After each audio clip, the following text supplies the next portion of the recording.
बहुत समय पहले की बात है। माधवपुर नामक गांव में एक गरीब किसान अपनी बूढ़ी अम्मा के साथ रहा करता था। उसके पास एक छोटी सी जमीन थी जो कि बंजर हो चुकी थी। फिर भी वह दिन रात उस पर मेहनत करता था। मोहन बहुत ही मेहनती और ईमानदार था। वह एक आत्मविश्वास से भरा हुआ व्यक्ति था जिसे ना हालातों से डर लगता था ना ही लोगों की बातों से। हर दिन सूरज उगने से पहले ही वह उसी आत्मविश्वास के साथ उठता और अपने खेत की ओर बढ़ता जहां सिर्फ बंजर जमीन थी, लेकिन उसके सपनों की हरियाली छिपी हुई थी। उसे यकीन था कि एक दिन उसकी मिट्टी उसे जरूर जवाब देगी, सोने जैसी फसल बनकर। ओ बेटा मोहन, तेरे लिए मैंने जमींदार से बात कर ली है। वो तुझे अपने पास काम पर रख लेंगे। तू भी जाकर उनसे एक बार बात कर ले बेटा। अब हमारे बस की बात नहीं रही। कम से कम वहां रहकर तू अपना गुजारा तो कर पाएगा। मुझे तेरा बहुत ख्याल है मोहन, इसलिए यह कदम उठाया।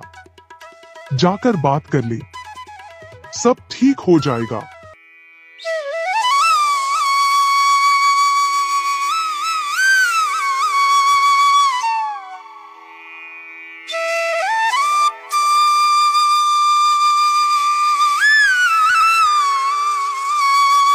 अम्मा, तुमने क्यों बात की वहाँ? मैं नहीं जाऊंगा।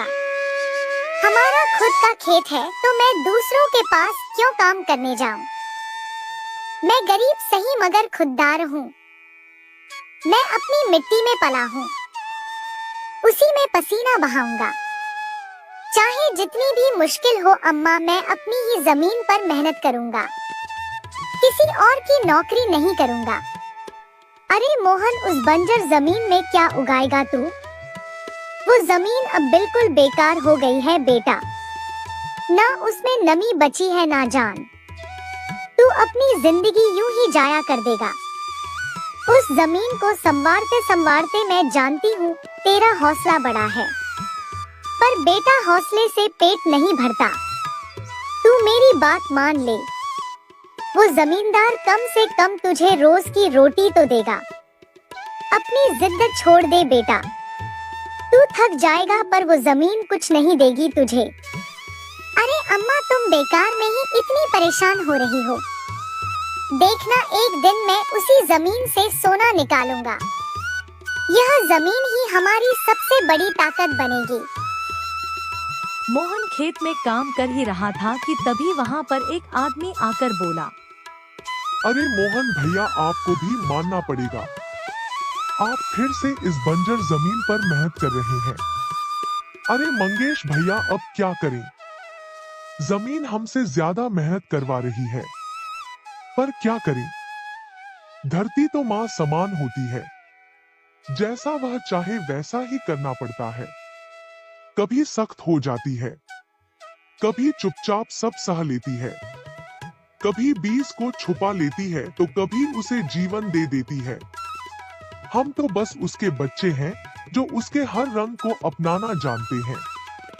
थक तो जाते हैं भैया, पर जब मिट्टी की खुशबू आती है ना तो सारी थकान उतर जाती है। उम्मीद है यह माँ हमें खाली हाथ नहीं लौटाएगी। बस थोड़ा और सब्र, थोड़ा और विश्वास। आप जैसा मूर्ख तो मैंने आज तक नहीं देखा भैया। क्या सोचते हो आप? दुनिया कहां से कहां पहुंच गई, और आप अब भी उसी बंजर जमीन से उम्मीद लगाए बैठे हैं। मोहन के पास उस आदमी की बातों का कोई जवाब नहीं था। वह वहां से अपने घर चला जाता है। जब दोपहर को मोहन थक हार कर घर पहुंचता है तो देखता है कि माँ बुझे हुए चूल्हे के पास चुपचाप बैठी है। क्या हुआ अम्मा? तुम ऐसे क्यों बैठी हो? खाना क्यों नहीं बनाया?